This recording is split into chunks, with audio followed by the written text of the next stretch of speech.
May mga bagay na hindi dapat paghiwalayin na kadalasan na paghihiwalay natin, lalong-lalo na pagdating sa mga bagay na pinag-uutos ng Diyos. Isa na marahil sa madalas na mapabayaan ay ang church involvement. Marami ang nagsasabing mahal nila ang Diyos pero hindi naman involved sa church ministry.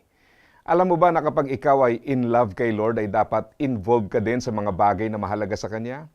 Marami rin kasi ang nag-a-identify na tagasunod ni Jesus pero hindi lubos na sumusunod kay Jesus. Yun bang susunod lang kapag ang gusto ng Diyos ay gusto rin nila? Susunod pero may hangganan, susunod kapag maginhawa. Ang tunay na pagsunod ay hindi nakafocus sa gusto nating mangyari kundi sa gustong mangyari ng Diyos. Hindi ito tungkol sa preferences at terms natin kundi sa preferences at terms ng ating Panginoon. Ang church involvement ay hindi optional. Ito ang nais ng Diyos para sa atin dahil idinisenyo niya ang church na parang isang katawan na kung saan ang bawat bahagi ay dapat nakikibahagi. Ang sabi nga sa unang Korinto chapter 12, verse 12, ang katawan ng tao ay binubuo ng maraming bahagi, ngunit ang maraming bahagi na ito ay bumubuo sa iisa pa ring katawan.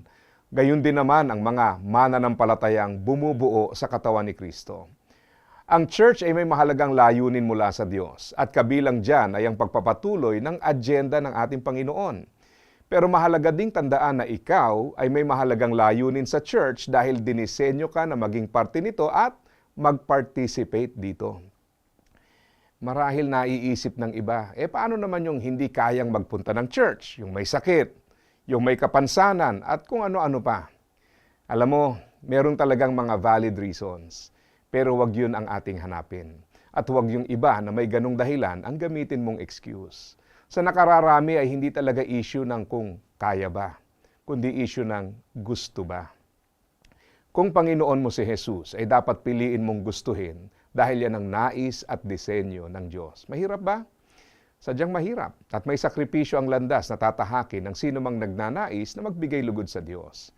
Ang pagiging in love sa Diyos ay hindi lang tungkol sa masarap na pakiramdam na nararanasan.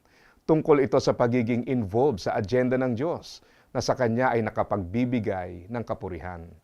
Ang kasiyahan ng Diyos ang hangad ng taong tunay na nagmamahal sa Diyos. Nasa atin ang kakayahan upang ito ay gawin. Kaya piliin mong sumunod at asa ka pa. Umamin ka. Kaya mo naman pero ayaw mo talaga maging involved sa gawain ng Panginoon, ano? Iwan sa comment section kung nais mong mabago ito at ikaw ay aming ipapanalangin.